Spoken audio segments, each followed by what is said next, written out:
one of the biggest pots we've seen. All those red 500k chips in the middle. Looks like Brandon Shields at it again.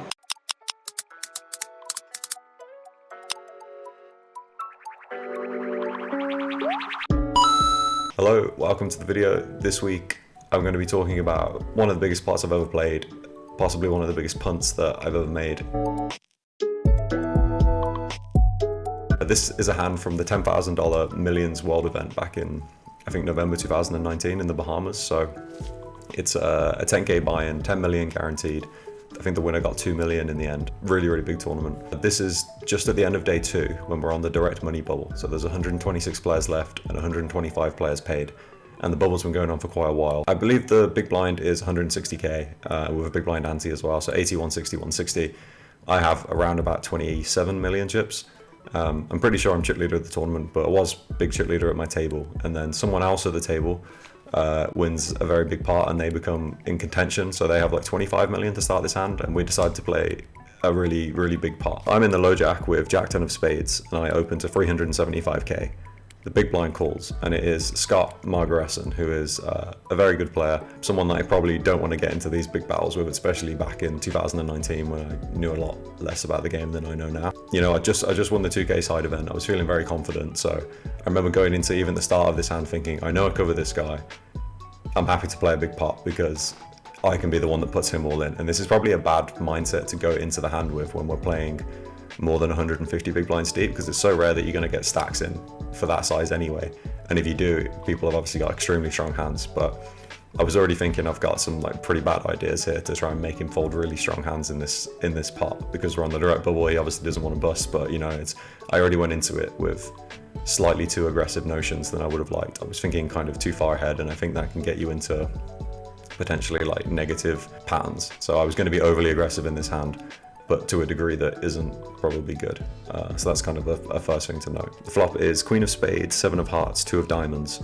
So really good board for me, dry board. I'm probably going to see a bit of my range, even more so in this situation. Not that, like, there isn't much ICM between us because it's so hard for us to play for stacks in reality, but I do cover him by a little bit. I cover him by enough where if I put him at risk and he wins, I've still got more than 10 bigs to make the money. So it's pretty rare that I'm gonna come out of this pot in a situation where I'm not gonna end up cashing the tournament no matter what, where there's situations where he can, but they're super infrequent. So I bet 500k. I decided to bet on the bigger side. I think this, at the time, I was thinking was to deter floats from hands like ace jack offsuit, hands like king jack suited with a backdoor flush draw. I think I'd prefer just to see that a little bit smaller. I think I don't think it's bad, but I think it's just a nicer way to start the hand to c-bet with a smaller size and just cleanly keep it at a full range c-bet. Now he check raises to 1.5 million.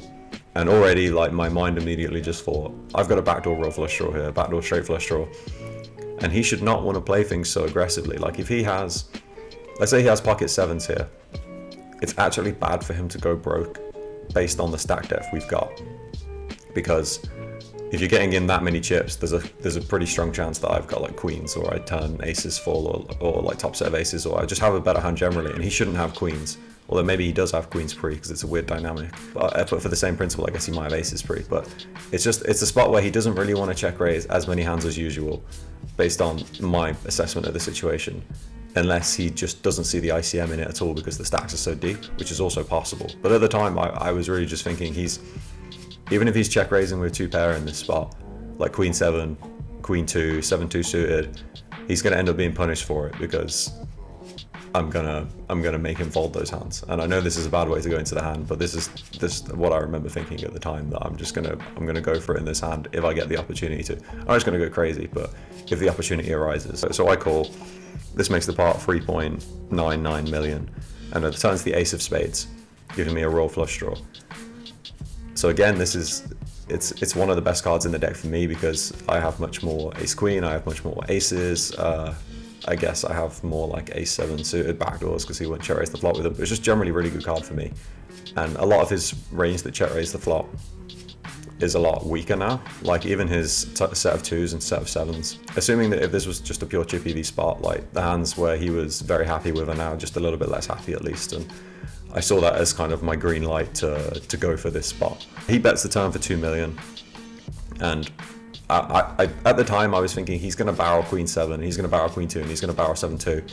because he's probably not going to expect me to raise the turn in position, which is why I raised the turn in position. And at this point, we've still got loads of shit. Like, I'm pretty sure he started the hand with 24 or 25 million. I know I covered him by a few million, but it's really hard to count stacks because they're just these massive towers that I remember counting to 24 million, and there was like loads of small denomination chips, and thinking that could be another million, that could be like another 500k, and they're like stacks behind stacks, and you've only got 37 time banks as well, and you don't want to sit there just staring at someone's stack the whole time. And if you ask them to count their stack, they're just going to stare at you blankly, because no one likes to be so open about these things, especially when they know it's a small edge for you to know their stack in live poker. I mean, I remember thinking at the time, he started down with 24 million, which means I want to make sure that I know his stack is going to be potentially at risk in this hand with my turn raise size. So I raised the turn to 6.8 million, and to be honest, in hindsight, this might sound kind of crazy, but at this point in the pot is 3.99 million.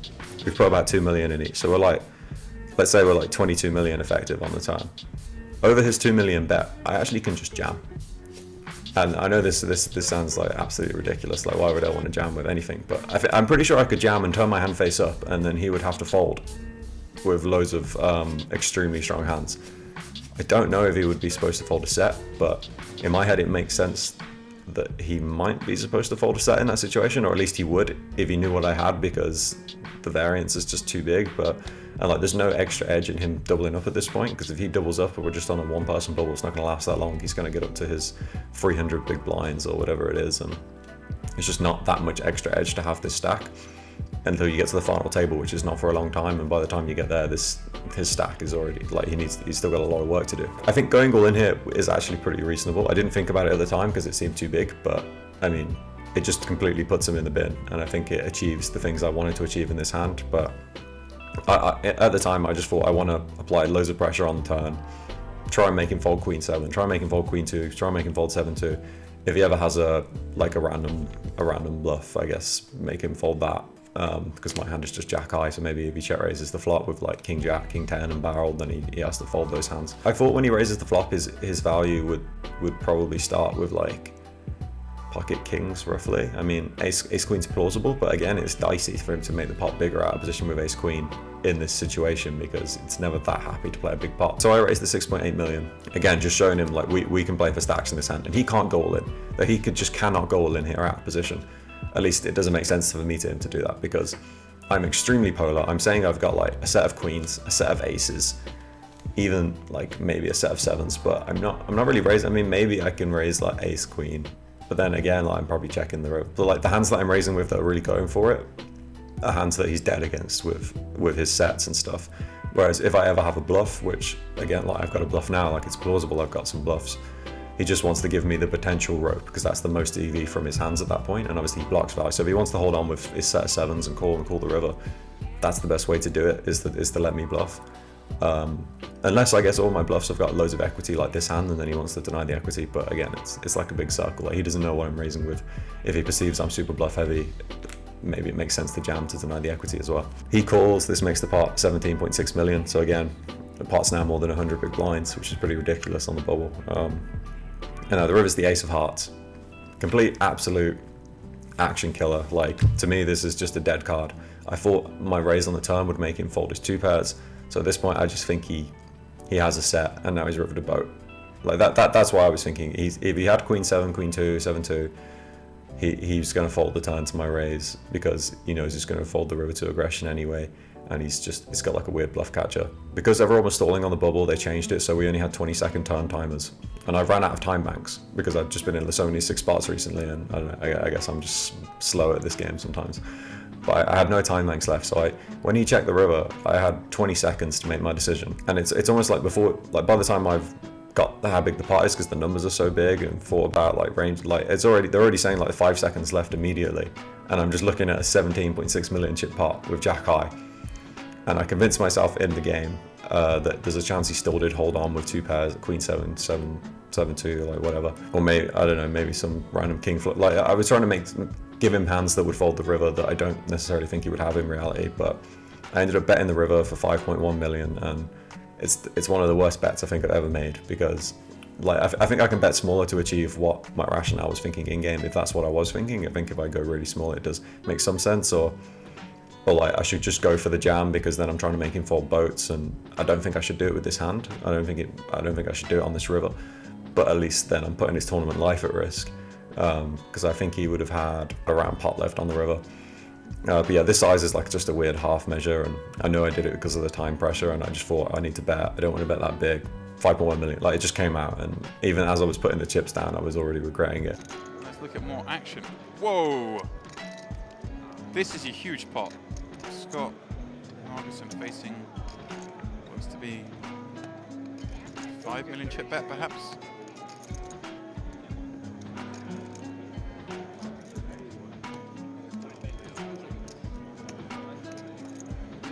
Whoa, he's check jammed the river. Queen, deuce, 7, ace, ace, run out, and a quick fold from Brandon. He actually went all in, so that means he just purely has ace queen. There is no other hand he has, and like he was obviously after the hand was like, yeah, I had ace queen because there's no other hand I can go all in with. There, it makes no sense. I think the river bet was really bad, but how much of the other hand was bad? Obviously the open is fine. I think the c-bet size could have been a bit smaller. I can see why I bumped it up a little bit to try and get that little extra fold equity, and I mean, I don't hate it. If he folds ace 10 and ace jack off to my size but wouldn't fold to smaller, then like that's a win. And then when he raises, I think already my hand is close, but I'm in position. I've got such a good backdoor draw, but I don't think it makes sense to hold on with this backdoor draw because I can have backdoor nut flush draw, or even like king jack of spades. That's probably the best like one to hold on to that's kind of light. With my hand, maybe it's better to free bet the flop or fold. I mean, that probably makes more sense. I mean, I don't hate it, but I can tell that the call on the flop is just going to lead to high variance decisions later, which it did, which isn't really necessary when we're so deep. Maybe if I can jam over his bet on the turn, it might be a bit nicer, because then that's what I could have done. When he bets half pot on the turn, and I've got this super draw. Obviously, the standard play is to just call in position, take my equity. I don't really interact with hands in a nice way. He's representing a very strong range by betting at all. Like he's pretty much already saying he's got 2 pair plus or a bluff. Like it does make a lot more sense to just call. I didn't think about the jam until afterwards, and I think that would have been a pretty cool play. But again, like it's a ridiculously high variance play, and I don't need to do it. And if he does have a set there and he just calls, then I mean, I guess I got a lot of outs, but it just seems. I'm going on the assumption that he might fold a set on the turn, and that's a pretty crazy place to be in poker.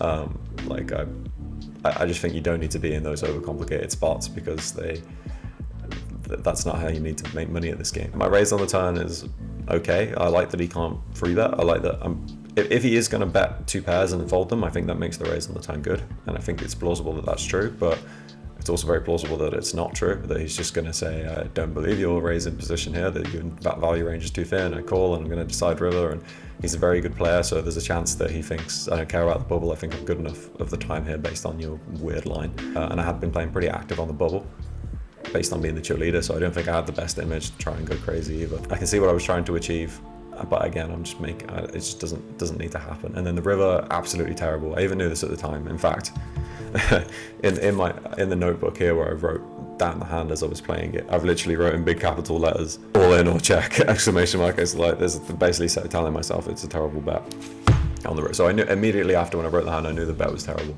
I knew as soon as it went in. It was at this moment that he knew he fucked up.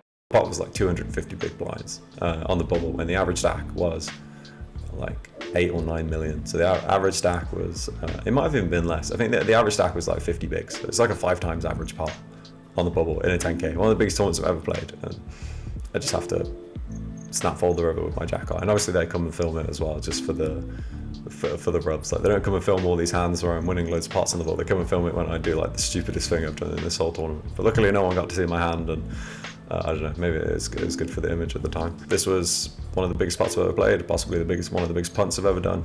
I think I was at risk once on the bubble after that, is the crazy part. Like I think I ended up jamming ace king off pre because the ball went on for so long. So again, this goes to show how badly I've put myself in a spot where I might not even cash this tournament. Because if someone had aces or kings, or just calls with queens and wins the flip against my ace king, I would have bubbled this tournament, which is pretty sick, given that it's all completely my fault from playing this really high variance spot. So play crazy high variance spots against people with loads of chips that are good on the bubble with caution. What do you think about the way I played this hand? Do you agree with me now that it was a massive punt? Maybe it wasn't maybe I'm being too hard on myself, and it's easy with hindsight to see that that it was bad. Maybe the flop isn't as bad as I think it is now. Maybe the turn isn't so bad.